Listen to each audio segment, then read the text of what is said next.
I have confirmed that you are all in good health. With that, my work is now complete. Congratulations are in order.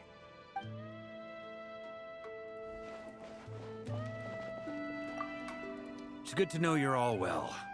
Puts me at ease.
Archon reporting for battle.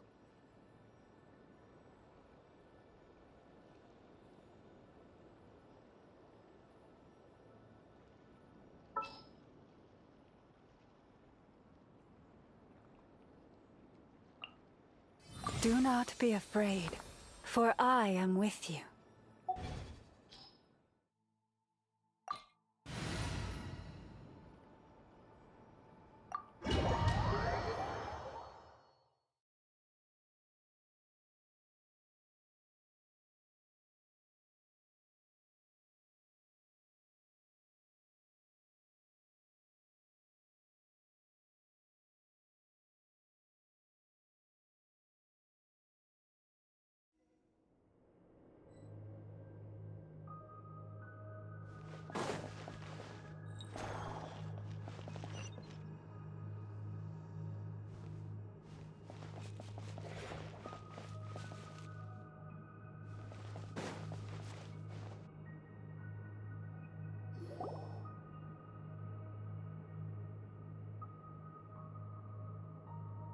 Are these people...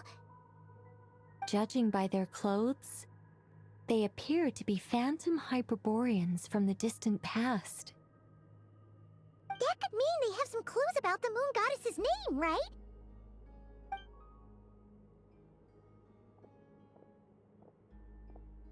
Hey there! Could you tell us what the moon goddess's name is? Sorry. That's probably a weird question, huh? How do we explain this? The moons are long gone, and their goddesses are dead. Their names no longer mean anything. When a new moon goddess is born, we will surely know her name. We have used every last resource at our disposal. All that remains is to wait, patiently and quietly.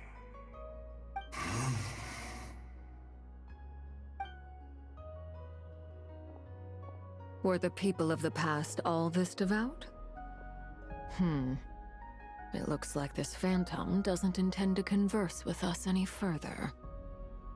Surely the new moon goddess he speaks of must be Columbina. Alas, Kuthar's birth came long after the age in which he lived. But, maybe if we find a Phantom from a more recent age, they might know Columbina's real name. True. Keep an eye out. We should be able to tell which era they're from by the clothes they wear. Yeah, you've been pretty talkative this whole time. What changed? Oh, nothing. I'm fine. You all make good points. When the Hyperboreans speak of moon goddesses, they mean the three from truly ancient times. I can't imagine they would know anything about our current moon goddess. There once was a time when the moon goddesses blessed them greatly and protected them from harm.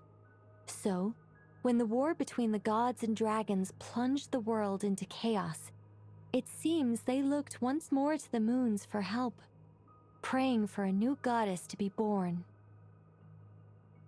Yeah, that checks out. Let's continue on. Who knows what else we may discover?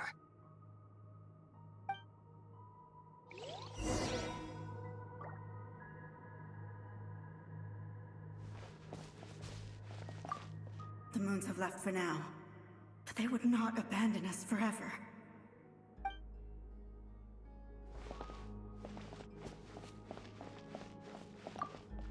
When the moons rise again, we shall receive their protection once more. Even in the darkest hour, there is always a way out.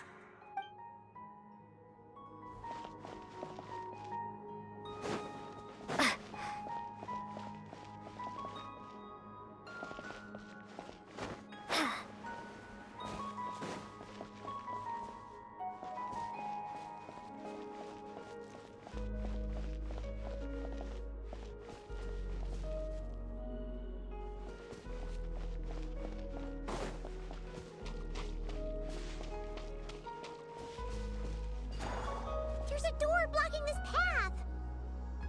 Not a problem. Try this.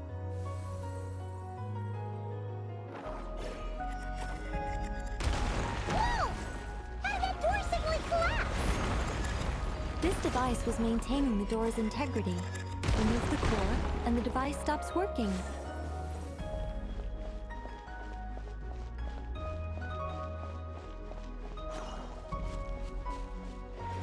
Is this our destination? Impressive. More precisely, this is a device that will help us reach our destination. Let's go. We still have a long distance to cover.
The way ahead is blocked by broken rocks. Oh. Let's try that device again. Remember the door from earlier?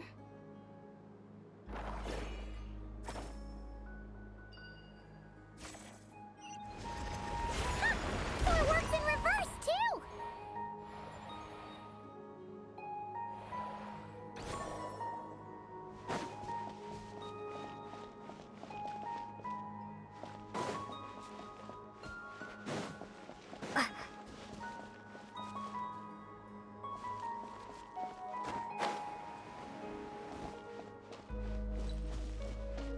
The humans we see are all phantoms, but the monsters are real. What a fascinating place. There'll be plenty of time to admire it later.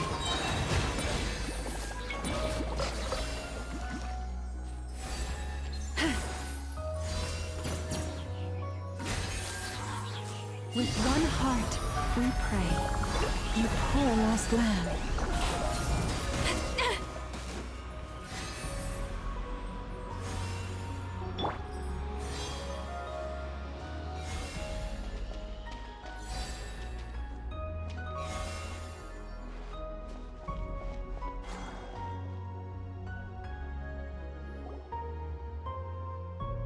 Ooh, there's a whole bunch of artwork in here. Seems pretty old.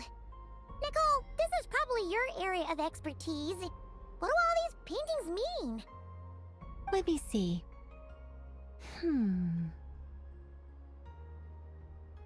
To understand these murals requires some knowledge of the history surrounding the War of Funerary Flame. I shared a little of this with Lauma before. Yes. I think I follow. The dispute between the Moon Sisters. The transformation by Nibelung. Oh no, it's no trouble. I'd be delighted to share the tale again. Alright then. Tevat's 3 moons and their goddesses were brought into being by the will of Nibelung, the then ruler of Tevat. But when the heavenly principles came, they changed the world completely, down to its very foundations. The moon goddesses were nowhere near strong enough to challenge this entity. But the heavenly principles did not view them as heretical entities that had to be removed. Essentially, the 3 moons existed to keep this planet alive and operational, which did not directly conflict with the heavenly principles' aims. Nevertheless, the inherent precariousness of this arrangement would soon be revealed. Nibelung returned. Yes. He did, and thus began the War of Funerary Flame, a battle for dominance between Nibelung and the heavenly principles. Discord would soon emerge between the 3 Moon Sisters. One would voice the opinion that they should follow Nibelung, for it was he who first hung the moons in the sky. Another would argue that taking sides in the conflict would only bring the world closer to ruin. There was no telling where it would lead. Especially since their creator had returned, bearing the perilous power of the abyss. Nibelung would eventually discover their disloyalty. He had all 3 imprisoned before transforming the moons into weapons with which to fight against the heavenly principles. What? Weapons? Yes, the very moons that had once defended the planet became instruments of death and destruction, striking terror into the hearts of all living things. And although the heavenly principles and the 3 Moon Sisters had once been at peace, it now seemed that the moons posed an unacceptable threat to Tevat. It is possible that the heavenly principles did not know of the goddess's imprisonment. If so, the weaponization of the moons would surely have been viewed as an intentional breach of the peace agreement. Regardless of who knew what, when, the heavenly principles shattered 2 moons and flung the other beyond the skies. Whether the goddesses managed to escape Nibelung's captivity after his fall, nobody knows. But this much is certain. From that day on, the moons no longer belonged to Tevat. The rejection slowly drained their power until eventually they passed away. So that's the full story. You say the moons ceased belonging to Tevat from then on. Why then would Columbina be born here? That is perhaps due to the lingering connection between the Frost Moon, which was not shattered, and this world. You could see it as the 3 sisters' dying wish. They never desired war. All they ever wished for was to protect this land. I see. If the final fate of the 3 goddesses is as you say, then Columbina faces the same grave danger. Our investigation has yet to bear fruit.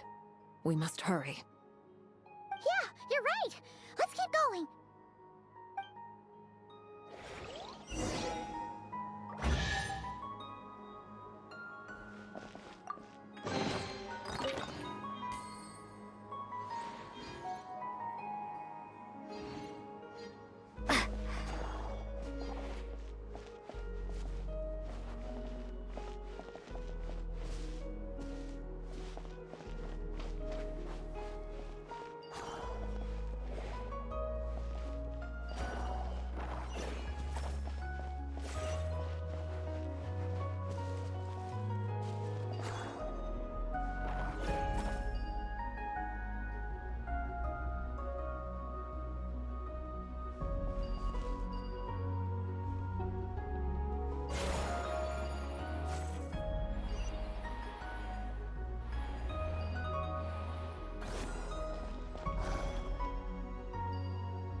Should we trust him to keep his promise? We have to. There's nothing else we can do.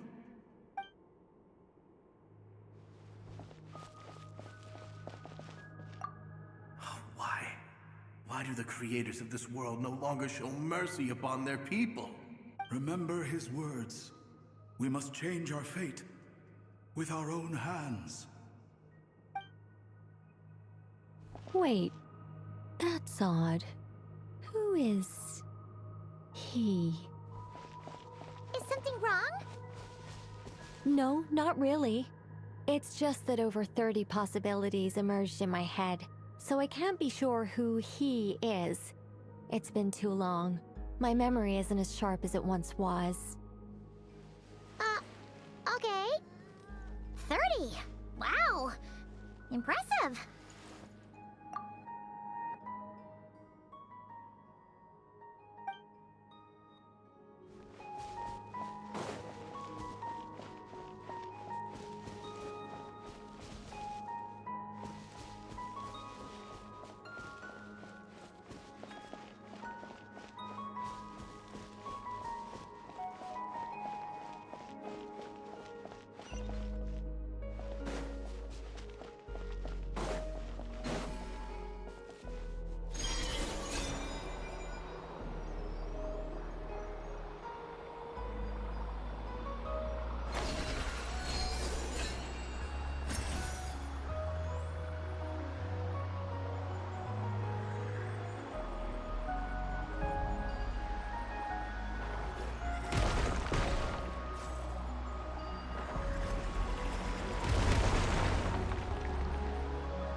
We're finally here! Guessing we'll need to activate this thing? Indeed. I was a little worried about that at first, but as we got closer, I sensed that the Kuvaki within it flows unimpeded. It should be functioning normally. The only issue is how to activate it. It's looking a little worse for wear. What about the cores from some of the other devices we've seen? Can we repair it using those? In all likelihood, yes. I imagine that would have been the Hyperborean's backup plan. Let's look for some cores.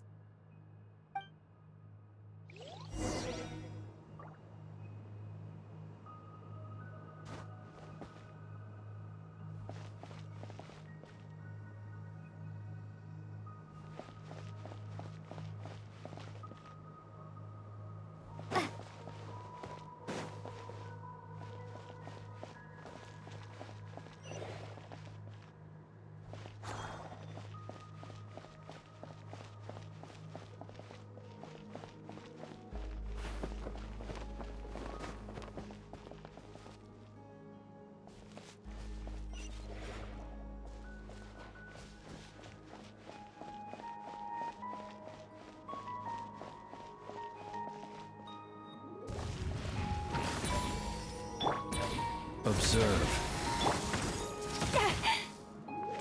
Leave this place.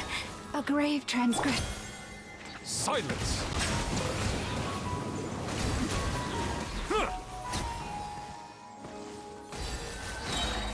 The tides beckon.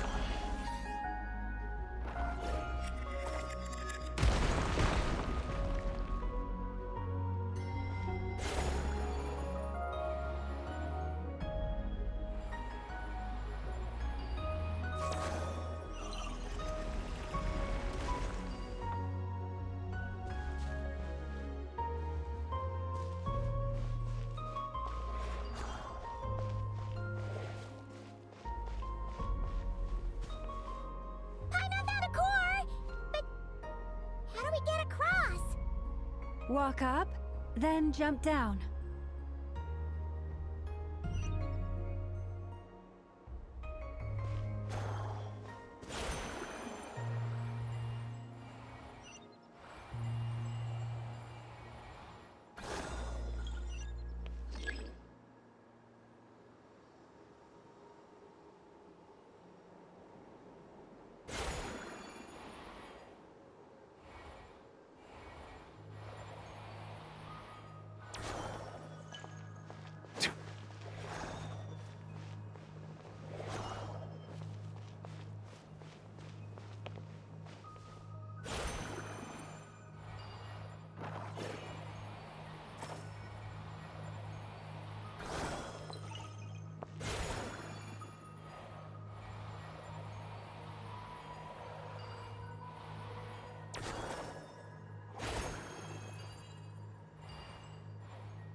That should be enough cores. Let's head back.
The device is up and running.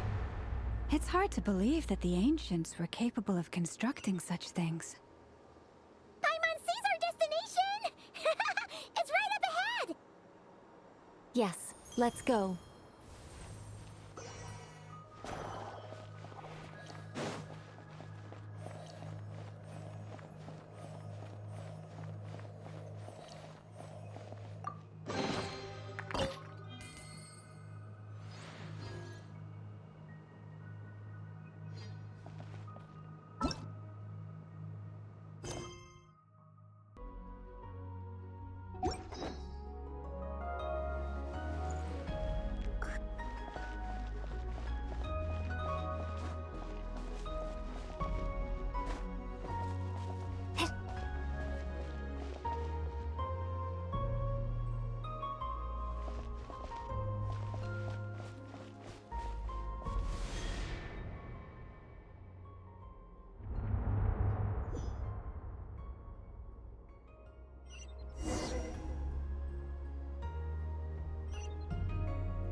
This is where the people of Hyperborea communicated with the moons.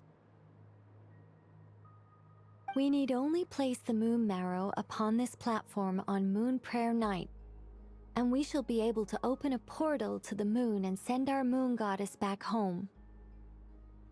The assumption being, of course, that we can find her first. That's right. You want to know if it's safe there, don't you? And yet, she has no choice but to return. You know this. Oh, that's not the only issue here. This is the end of the line, right? We've explored everything we can. And despite looking at historical artwork and talking to people from Hyperborean times, we're still no closer to learning Columbina's name.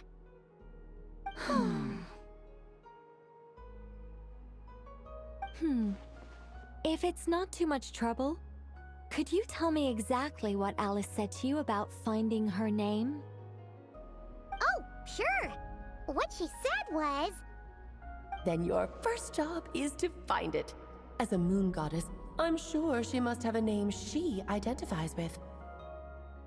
Neither Columbina nor Kutar is her true name, and she's never really accepted either of them. Is it not also possible that she has never had a true name? Not at any point in history? That would be a hard pill to swallow. But at this point, we may have to accept that that is the truth. No one knows how she came into being, and she certainly doesn't have parents in any sense that we're aware of. Perhaps she was never granted a name at all. But does that mean there's no way to get Columbina back? She's just gonna disappear and there's nothing we can do about it? Huh? Wait, why all this pessimism? Was it the way I phrased this question? You all seem to be taking this in completely the wrong way. Well, just because she's never had a real name in the past doesn't mean she can't have one now. What? Think about what Alice said again. She never once said that you'd have to find a new name, did she? Are you saying what I think you're saying? Yes. Names are anchors that connect us to the world. If she doesn't have one already, then all we have to do is create one, no? It's like... yes. Traveler, when you first arrived in Teyvat, do you think you would have turned around if someone behind you shouted, "Hey, Hermione"? But what about now? I understand what you mean. Life is a long journey. Even the friends and family by our side can change over time. When people call you by different names, what matters isn't so much the words themselves, but what they symbolize. And of course, whether that resonates with you. Ether. So, close your eyes and picture the moon goddess in your mind. If you were to call out to her in this moment, what would you say?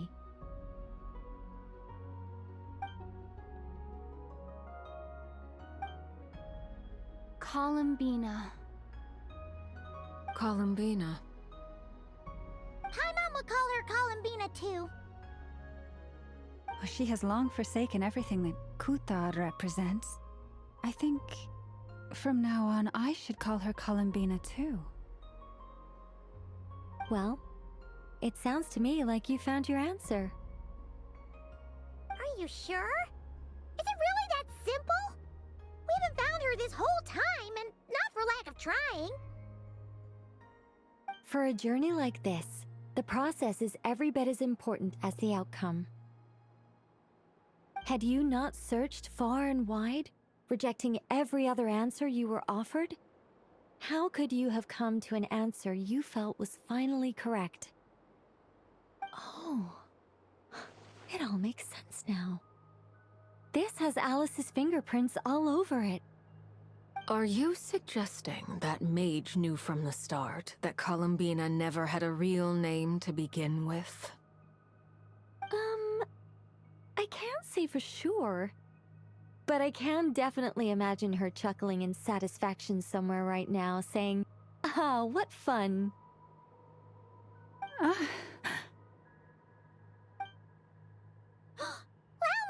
Your antlers! You should hurry. The festive moon has begun to rise.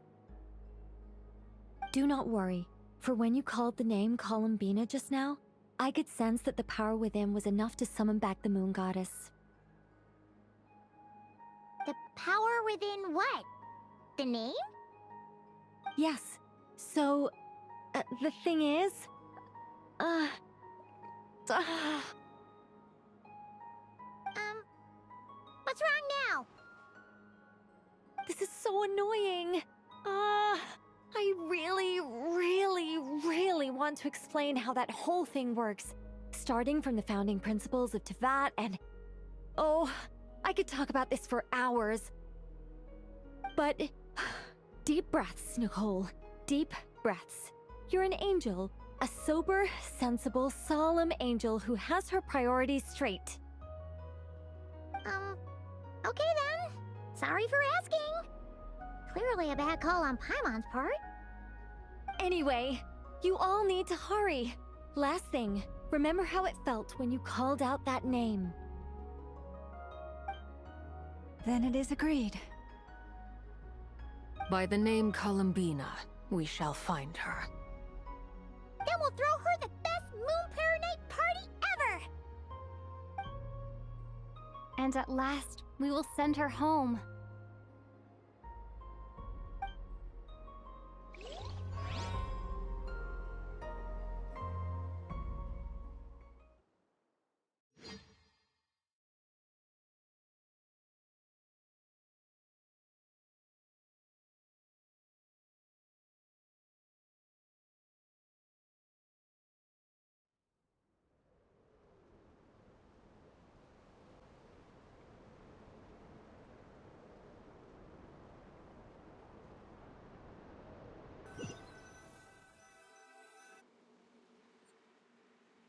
I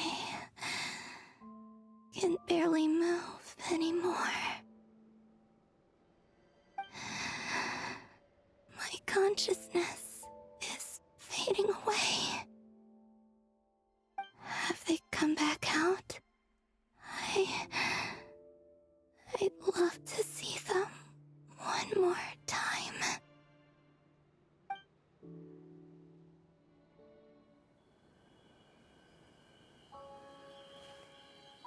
They didn't make it.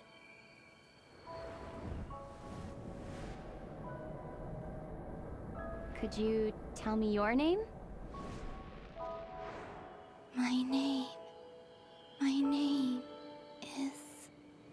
Columbina!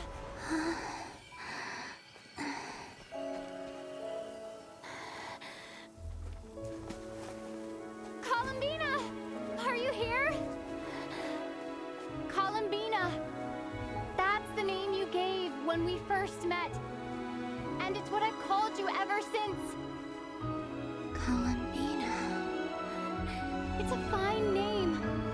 I have many fond memories of Columbina, and so do all of your friends.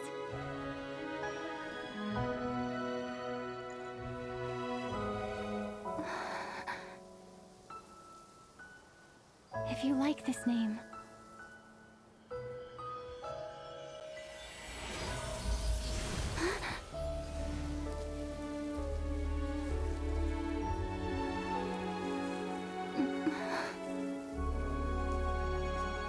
looking for me?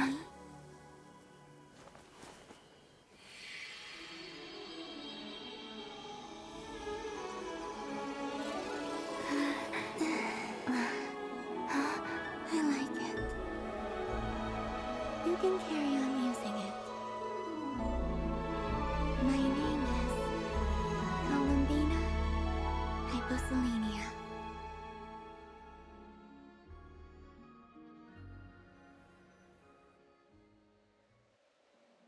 Columbina hyposelenia.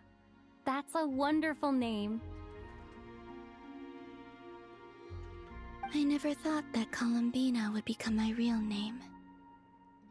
But after I met you and my other friends, the things that this name stood for slowly began to change.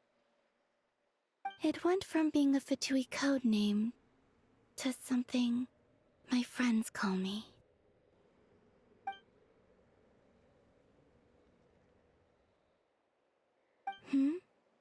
What is it? Why aren't you saying anything? I'm just so happy for you. Thank you. So, where's everyone else? We can go and meet them very soon. Everyone went to different places to try calling your name. Great. I'd like to thank them as well. Everyone's done so much for me. Searching for my name, entering those ancient ruins. Huh? Wait, so you were... Yes, I was there. Not physically, but my consciousness was still holding on. I followed you the whole way. Starting from when? You turned around and called out my name while you were in Nasha Town.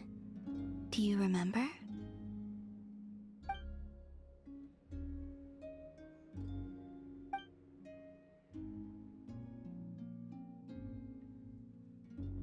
Let's go.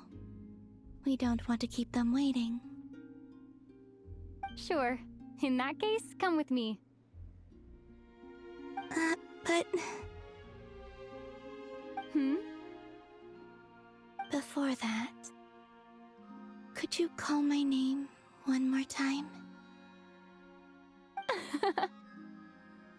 Sure. Come with me, Columbina hyposelenia.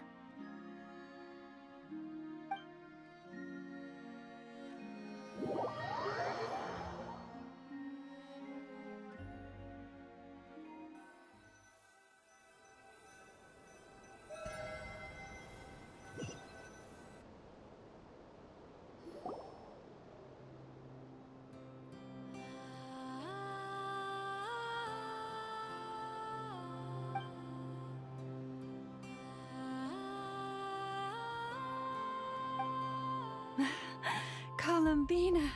Oh, this truly is wonderful. Llama, I can't breathe. Ha-ha! Just in time for Moon Prayer Night. It's good to have you back, Miss Columbina. Yeah, we were worried sick. Thank you, my friends. With your help, I now have a name that belongs to me. Columbina hyposelenia. Where's the second half from? You added it yourself? That's right. It means... Born beneath the moon. Yes. And by extension, it can also mean born beneath this world. A fine name. Now, as much as it pains me to interrupt this beautiful reunion, I feel obliged to remind you that the Moon Prayer Night celebrations in Nasha Town have already begun. Don't you want to enjoy the festivities? There's so much to see and do. And some of the ambient lighting and entertainments were sponsored by the kind souls in the Hexen Circle. Nicole? Why have you turned into Dodoko? So you're Miss Nicole. Thank you for helping us, and for helping me find my name. It's nice to finally hear your voice. You're quite welcome. Guiding lost people to hidden treasure is what we Seelie do. And if you ask me, spiritual treasures are far more precious than material ones. Chests are all well and good, but this was what it's all about. Ah, so satisfying. Anyway, I had to go help Alice. It seems like she ran into some trouble. That's why I couldn't be here in person. But don't worry, we're with you in spirit. We'll be celebrating right along with you. Keep an eye out for the Hexenzirkel's festive stalls in Nasha Town. I think you'll like what we came up with. Alice said she even managed to rope B in this time. The Frostmoon Scions have also prepared various attractions. I believe Aino, Ineffa, and their crew are setting things up as we speak. On that note, Nefer, about that request I made. It's all in hand. Yehoda is on site to ensure that everything goes off without a hitch. Wonderful. In that case, Traveler? Huh? Come on, Columbina. It's time to celebrate the best Moon Prayer night ever.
Hey, young lady. Would you like some Moon Prayer Night candy? Happy Moon Prayer Night. Oh, yeah. I almost forgot to say. Welcome home, Moon Goddess.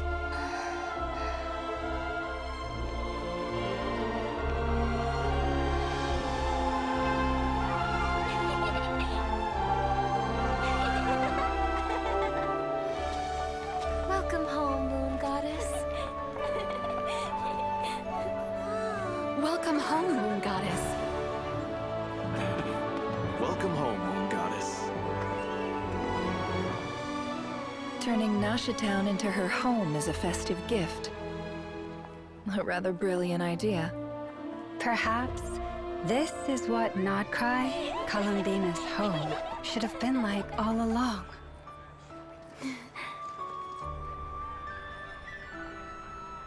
Thank you for the gift. I like it a lot.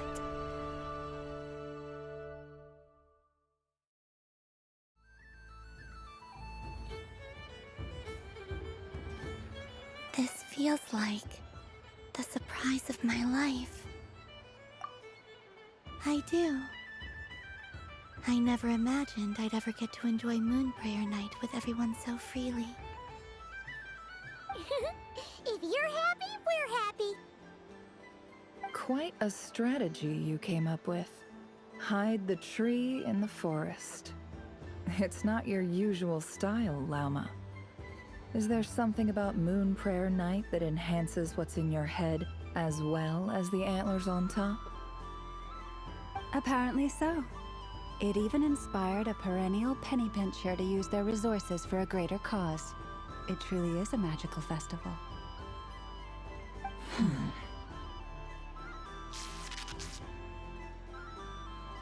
I see it now. This bickering is actually a sign of a strong relationship. Huh? What's everyone doing here? Oh! Miss Columbina, you're back! Yes, I'm fine now. Thanks for your concern. How's your progress with Alice's assignment? Very well indeed. I've never heard her sound so excited. Not like this. This time her excitement seems more serious. Seems like she's had a major breakthrough. She said she'll contact us once she knows more. In the meantime, we're free to relax and have some fun. Enjoy the time off while it lasts. I have a feeling that our next task won't be so simple.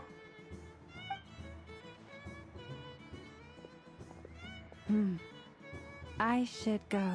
I still have a few things to attend to at the Frost Moon Scion's stall. Then I think I'll take a look around. With any luck, this once-in-a-year festival will come with once-in-a-year opportunities. Hold up a second. Where's Varka? I believe he made a beeline for the flagship the moment he entered Narsha Town. Ah, that's Mondstadters for you. They know what they want when festivals roll around. Goodbye for now, Columbina.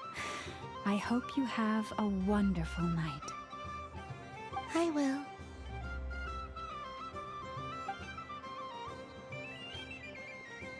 Well, in that case, don't just stand there. Get out there and have some fun. You'll definitely get a warm welcome at every stall. Oh, also, take this map with you. It's a guide to the festival.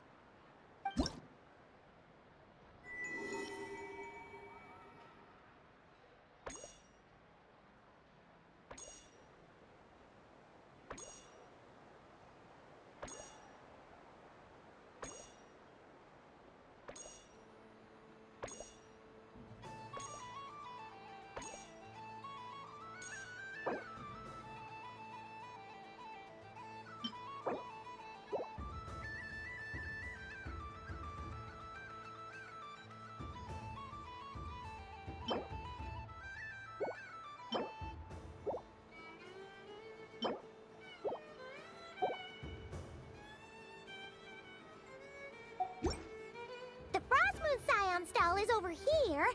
Lauma's invited a whole bunch of cute animals to celebrate too. Over there is the Hexen section. Alice seemed more excited than anyone about this festival, so she insisted on making it a grand affair. Oh, and then there's the Narsha Town local specialties, including...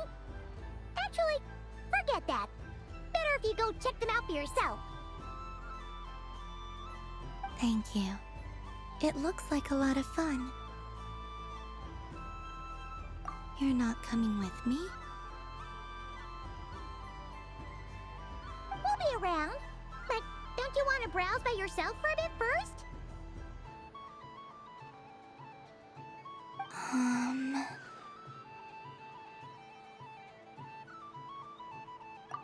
Yep.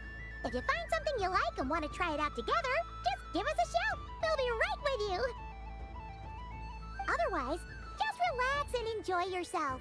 There's so much on offer, so try to experience as much as you can. And don't forget to stuff yourself with all the delicious festival food.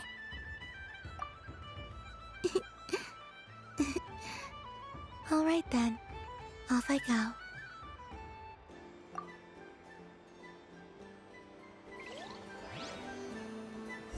Where should I go first?